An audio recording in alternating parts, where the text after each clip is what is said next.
Today's film is a kind of, I'd say a rip-off of a more well-known film that I haven't seen yet, but I do plan on seeing it, called The Craft. Now, this film is actually called Little Witches.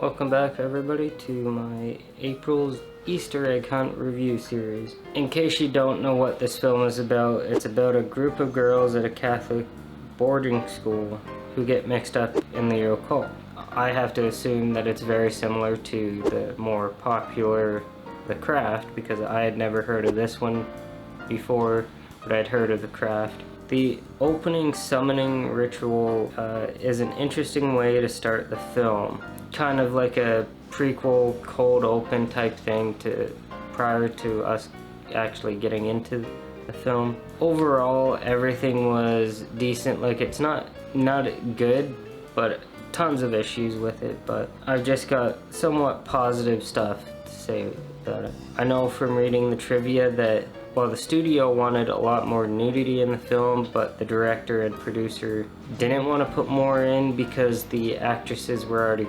uncomfortable with what was already in the film, and I don't think reshoots or any additions actually happened to the film. Maybe there was, maybe there wasn't, I don't know. And then the ending was supposed to be a lot different than the one that's actually in the film, and it was going to be a lot more graphic than what we got. I found the film to be well written, the editing was great.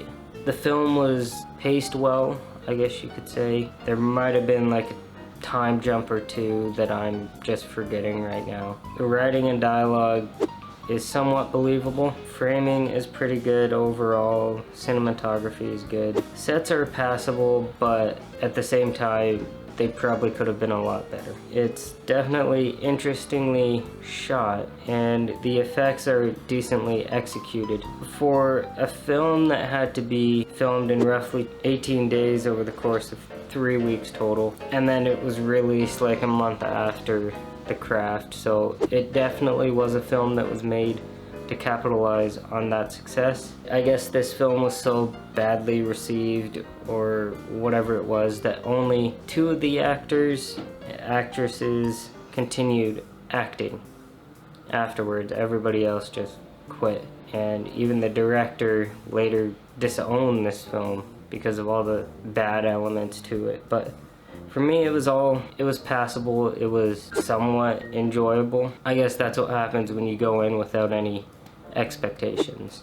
I would recommend it if you want to compare it to The Craft. For sure, go ahead and watch this and then form your own opinion about it. And again, since I watched this film on YouTube, I'll put the link down below. If I had to give it an honest rating, I would give it an 8.5. Yes, it wasn't perfect. It wasn't as good as some of the other films I've seen with similar subject matter, but it was overall decent. If you like this review, be sure to give it a like and a subscribe if you're new. I know this one was kind of on the shorter side, but I really didn't have that much to actually talk about with this film, so I guess I could add that the version I saw, the quality wasn't really that good, so it's kind of like blurry in parts, but that had nothing to do with the rating. That was more, I guess, the transfer, you could say. Stay tuned for the rest of them.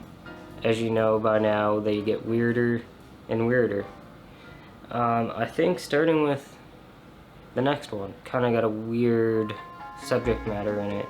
You'll see what I mean in that review, so see you in the next one.